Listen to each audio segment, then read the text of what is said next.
also comes with like a weird feeling of never fully belonging anywhere. It's like I was always floating somewhere in between, close enough to understand, never enough to fully fit in. There's so much more than that. It's also like a really complex thing to understand.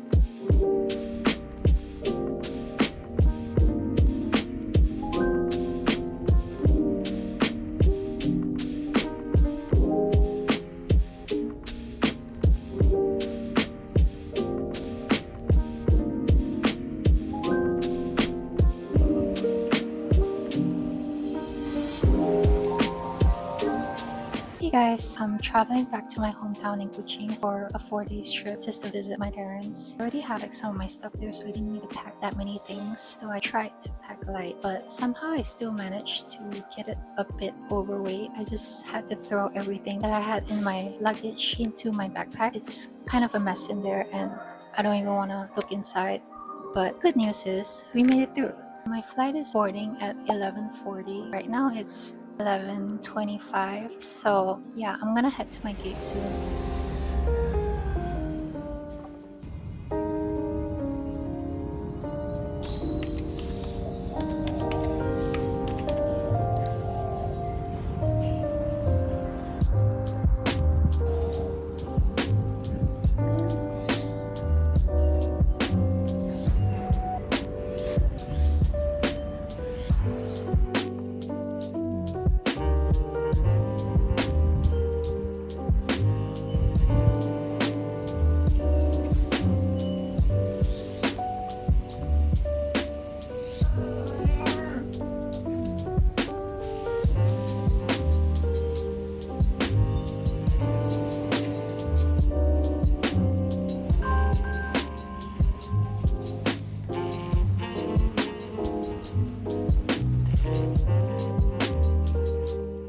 Hey guys, as you can see, I'm in my room right now, or at least this is where I'll be staying in my parents' house for the entirety of this trip. What I wanted to cover in this vlog is something that I have been reflecting on a lot recently, and I think that every time I come back to Kuching, it's always more or less a reflective period for me. I live in the city most of the time, and like traveling to a place like Kuching in Malaysia is like you're outside of the city, so you feel kind of out from society in a way.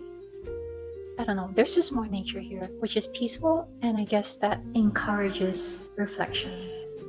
Did I just come up with that? Anyways, we're going with that. What I wanted to cover in this vlog is something regarding a term called third culture kid or third culture individual. What is a third culture kid, you may ask? Good question. Let me answer it for you. According to Google, a third culture kid or third culture individual are people who were raised in a culture other than their parents or the culture of their country of nationality, and also live in a different environment during a significant part of their child development years. So me being a third culture kid, I'm gonna share my experiences. I just feel like a lot of people don't really know much about what third culture kid is and how unique their experiences are compared to someone who aren't third culture individuals. Sorry, how could I forget? If you guys don't know me, I'm Ariana, and let me give you an overview of my background just so everything makes sense. I was born in Kuching, Malaysia, but ever since I was a baby, my parents moved to China with me, of course. So I was already living in China from a very young age, like kindergarten. And then I stayed there for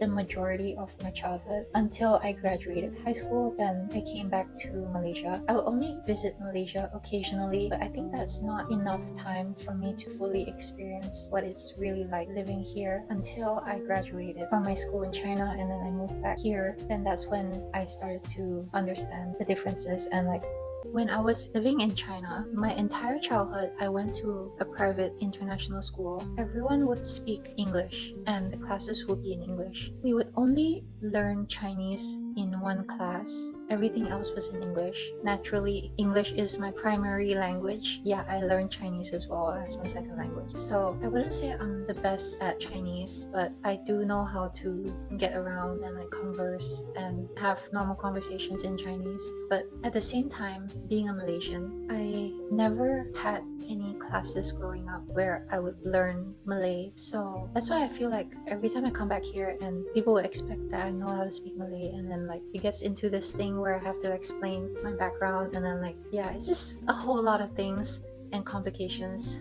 I have a portrait of a dog right above my bed, and I know it's so random, but it's been here ever since this house existed. So yeah. Okay, guess what? We are going for a massage. My upper back and my neck area has been like so sore, especially the past few days. I even like kind of gave myself a massage and I could feel like how sore it was. So like I think that is a sign. I haven't been to a massage in ages, so I just need to go today. Today. Let's explore kuching because I also kind of have nothing to do and like staying at home is kind of boring. So yeah. No common sense when you're crying on the floor. You act like a baby, crying on the floor. So I just wish the challenging part about shops like this is that how do you even get up? Right now I'm trying to find the right place to go up.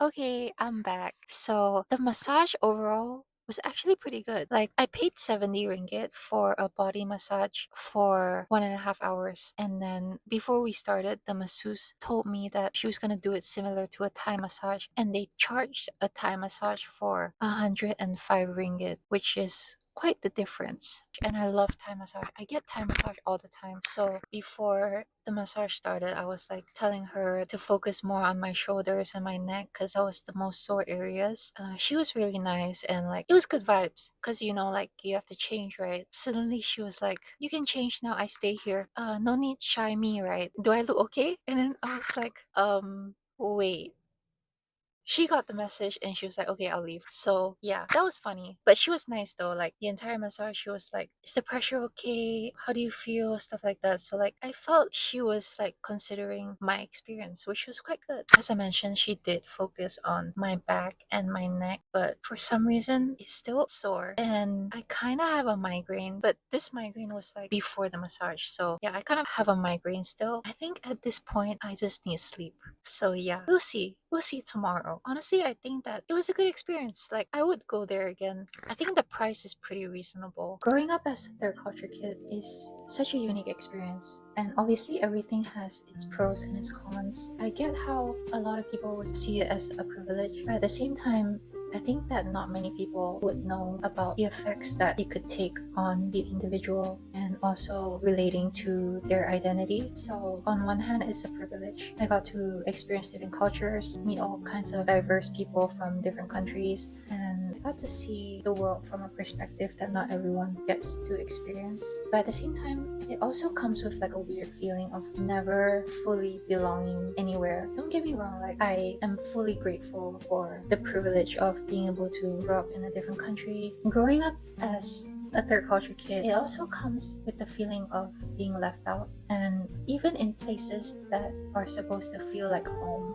you also don't really feel like you truly belong. Mainly that's because I wasn't fully part of the culture that I was born in, and I also wasn't completely part of the culture that I grew up in, if that makes sense. It's like I was always floating somewhere in between, like close enough to understand, but like never enough to fully fit in. I was one of those kids that like I would go to one school for 1 year and then leave after that year and then go to a new school in a different city.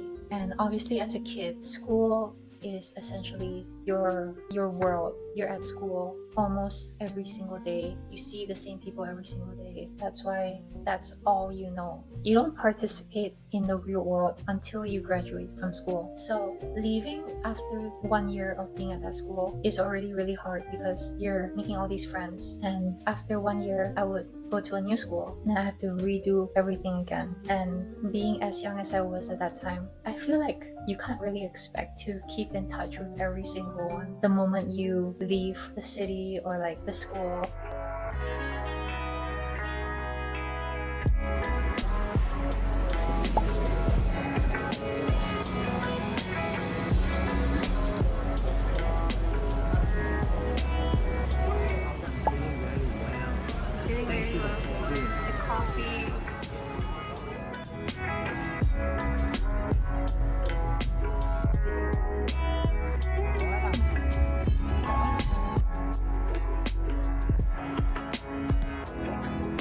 I feel like it's kind of hard to say or kind of base my identity around one country or like just say that there's so much more than that, if that makes sense. Growing up surrounded by international people, you kind of absorb a lot of different cultures and it's like you learn so many things. So obviously, spending my entire life overseas, coming back to Malaysia, I've had a few culture shocks because I wasn't used to living here. And I think that one of it is kind of like the type of racism that you face or like the discrimination. And in Malaysia, there's three common races. It's Malay, Chinese, and Indians. And obviously there are more. Yeah, so I'm Chinese Malaysian. My parents are both Chinese. My family is all Chinese. So right off the bat, people will already think since I'm Chinese, I should fluent in Chinese. And at the same time, I also grew up in China, but I was in an international school, so I spoke English most of the time. Also, many people would think that I look Malay, so they would speak Malay to me. And also at the same time, I never had any Malay classes. I've never fully learned the language. I know the basics, of course, like living here. I picked up a few words and sentences. I mean, like learning the language as a whole. Yeah, many people would expect me to know, especially being a Malaysian, but yeah, it's also like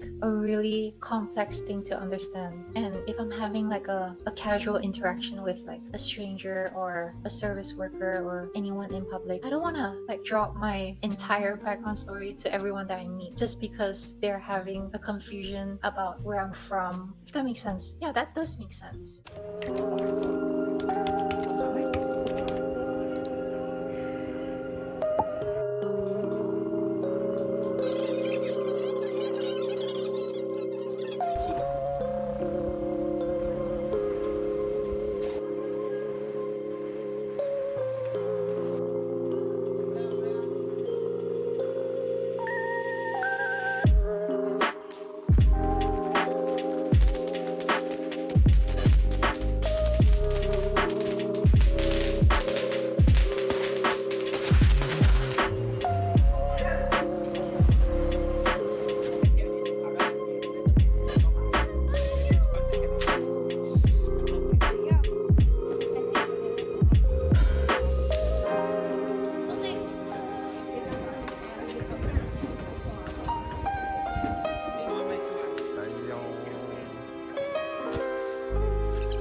Guys, why is it raining? Look at this. Look at this. Oh my god.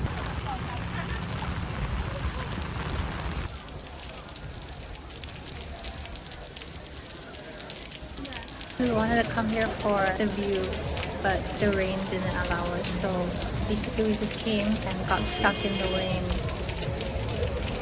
And we're wet. Yep.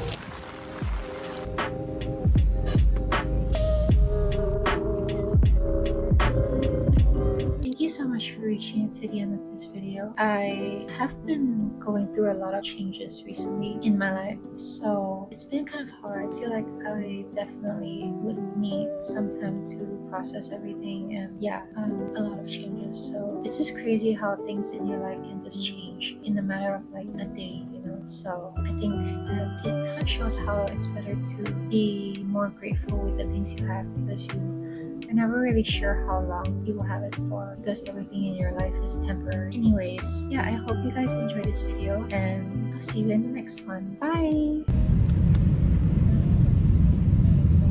Hey, do you mind being my vlog? What? Do you mind being in my vlog? No, fuck no. No? Yeah, Oh, okay. you're gonna blur my face and my voice, right? Sorry, what? You're gonna blur my face and my voice, right? Yeah. Okay. Sure. And that's okay, that's okay.